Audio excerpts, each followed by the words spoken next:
this is a film about Trump's relationship with the world's most famous pedophile, Jeffrey Epstein. Their friendship goes back to at least 1992, when the two of them are filmed laughing together. Trump can be seen making friendly conversation with Epstein in between clips of Trump smiling and dancing with a group of young women at his Mar-a-Lago resort in Florida. The following year, they attend a cafe opening together. And a month after that, Trump invites Epstein to his wedding. In 1995, a young woman called Maria Farmer is working for Epstein in Manhattan. Late one night, she says, Epstein unexpectedly calls her to his offices, and she arrives in running shorts. Donald Trump then turns up, wearing a business suit, and starts to hover over her. Ms. Farmer feels scared as Trump stares at her bare legs. Then Epstein enters the room, and she recalls him saying to Trump, "No, she's not here for you." The two men then leave the room, and Ms. Farmer says she heard Trump commenting that he thought Ms. Farmer was 16 years old. She says she later reported the incident to the authorities. Trump denies he was ever in Epstein's office. 1993 to 1997, Trump takes at least 8 flights on Epstein's private jet, according to flight logs released by the U.S. Department of Justice. The plane is later dubbed the Lolita Express, a reference to the character in the Nabokov novel by the same name, a 12-year-old child who is sexually abused by an older man. 1997. Trump and Epstein are seen together at 2 Victoria's Secret parties and are photographed together at Mar-a-Lago. The same year, Trump gifts a book to Epstein with the dedication, "To Jeff, you are the greatest, Donald." 2000. A 16-year-old girl, Virginia Giuffre, is working in the spa at Trump's Mar-a-Lago resort. There, she is recruited by Epstein's accomplice, Ghislaine Maxwell, to work as a personal masseuse for Epstein.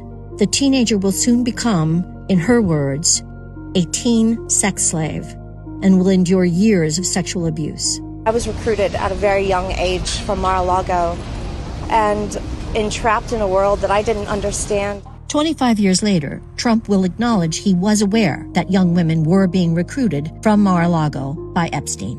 Were some of them young women? Well, I don't want to say, but everyone knows the people that were taken, and it was the concept of taking people that work for me is bad, but that story's been pretty well out there, and the answer is yes, they were. Trump is then asked if one of them was Virginia Giuffre. I think she worked at the spa. I think so. I think that was one of the people, yeah. He stole her.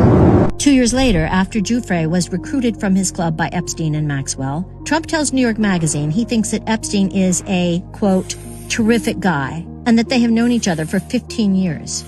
He's a lot of fun to be with, Trump says. It is even said that he likes beautiful women as much as I do, and many of them are on the younger side. 2003. Trump draws a message in a book made for Epstein's 50th birthday. The drawing depicts a woman's breasts and is accompanied by text written by Trump to Epstein that includes the line, quote, "We have certain things in common, Jeffrey," end quote. Trump signs off by saying, quote, "Happy birthday, and may every day be another wonderful secret." A Donald signature is written in the place of pubic hair. 22 years later, Trump will begin legal action against the Wall Street Journal over their reporting of the drawing, claiming it doesn't exist. Epstein's estate then releases the drawing to Congress. Another entry in the birthday book contains a photo of Epstein holding a novelty check bearing Donald Trump's signature, along with a note suggesting Epstein, quote-unquote, sold Trump a woman for $22,500. It's unclear if the photo and accompanying note is a joke or not. 2004. The two men fall out, and their close relationship ends. The reason for their estrangement? They both tried to buy the same Palm Beach mansion. 2005. Police in Palm Beach begin investigating Epstein after a 14-year-old child reports he molested her at his mansion. 2008. Epstein pleads guilty to state charges in Florida, including procuring a child for prostitution and solicitation of prostitution. The sweetheart plea deal, agreed by U.S. Attorney Alex Acosta, includes a non-prosecution agreement giving Epstein immunity from possible federal charges. He is sentenced to just 18 months in jail. Under the plea deal, Epstein is allowed to be out of jail from 8 a.m. to 8 p.m. 6 days a week and has his own driver to take him to and from his office. 2010. In a legal deposition, Epstein is asked about his relationship with Donald Trump. Have you ever had a personal relationship with Donald Trump? What do you mean by personal relationships? Have you socialized with him? Yes, sir. Yes? Yes, sir. Have you ever socialized with Donald Trump in the presence of females under the age of 18? Though I'd like to answer that question, at least today, I'm going to have to assert my 5th, 6th, and 14th Amendment rights, sir. By the way, this was around about the time that Prince Andrew was photographed walking with Epstein in Central Park. 2016. According to award-winning CBS News producer Ira Rosen, Maxwell confirms to him that Epstein secretly taped his famous friends, including Trump and Bill Clinton. February 2017. Donald Trump, now President of the United States, nominates Alex Acosta, the man behind Epstein's sweetheart plea deal, to be his Secretary of Labor. August 2017. Epstein conducts a series of taped interviews with the journalist Michael Wolff, research for a potential book Wolff hopes to write. In the interviews, Epstein claims Trump first slept with Melania on the Lolita Express and also says he was Trump's closest friend for a decade. So how do you know this? That was close to right. July 2019. Epstein is arrested in New York on federal sex trafficking charges. The truth about his decades-long history of child abuse is finally being widely reported. A month later, he's found dead in his jail cell. The authorities declare his death a suicide. 2020. Maxwell is charged with federal crimes for helping recruit underage girls for Epstein and participating in the abuse herself. Trump is asked about the charges and replies, I just wish her well, frankly. I've met her numerous times over the years, especially since I lived in Palm Beach, and I guess they lived in Palm Beach, but I wish her well. 2024. Asked about whether he would release the so-called Epstein files, information about Epstein's crimes, and potentially his famous accomplices, Trump seems unsure. Would you declassify the 9/11 files? Yeah. Would you declassify JFK files? Yeah. I did a lot of it. Would you declassify the Epstein files? Yeah, I would. All right. I guess I would. I think that less so because, you don't know. You don't want to affect people's lives if it's phony stuff in there because there's a lot of phony stuff with that whole world. 2025. Trump is now president again, and his administration blocks release of the Epstein files. It is soon revealed that his attorney general, Pam Bondi, told Trump in May that his name is in the files before authorizing the release of a handful of transcripts only. Trump's one-time personal lawyer, now Deputy Attorney General Todd Blanche, then meets Ghislaine Maxwell in prison for 9 hours, amid speculation of a quid pro quo to protect Trump. Days later, Maxwell is moved to a low-security prison famous for its comfortable conditions and known as Club Fed. This is what we know. The President of the United States was a longtime close friend of America's most notorious child sex trafficker.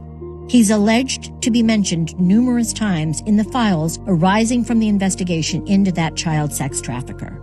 And now he is back in office. The U.S. federal government appears to be doing all it can to prevent the American public from learning fully about the president's relationship with the country's most notorious child sex trafficker.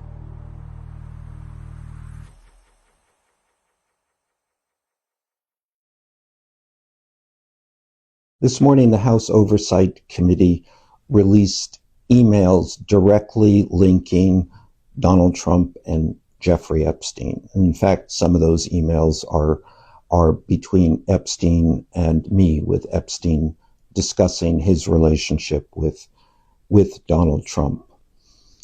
I have been trying to talk about this story for a very long time now. And this is, well, perhaps we're getting close to the smoking gun. These two men, Jeffrey Epstein and Donald Trump, had the closest of relationships for more than a decade. They shared everything. They shared their airplanes. They shared women between them. They shared constantly business and financial advice. You know, it's curious that Epstein's relationship with so many people in public life has damaged them considerably. But the one person who he was closest to has not been held accountable. That's Donald Trump. I released tapes of Epstein talking about this relationship before the election to really little effect. But I think the fact that this is now foursquare on the agenda, Donald Trump and Jeffrey Epstein, is exactly where this should be. That is the question. What was Donald Trump's relationship to Jeffrey Epstein? What's the nature of that relationship? What did they do together? And anything, I think, that can bring us closer to an answer to that question is central to our time. Now, I think as most of you know, I have commenced this lawsuit against Melania Trump. And I think that will allow me to ask the questions of her and also of her husband and of the many people that surrounded their relationship with Jeffrey Epstein. And at this point, I think we can all focus on the main issue, which is to get to the bottom of this relationship.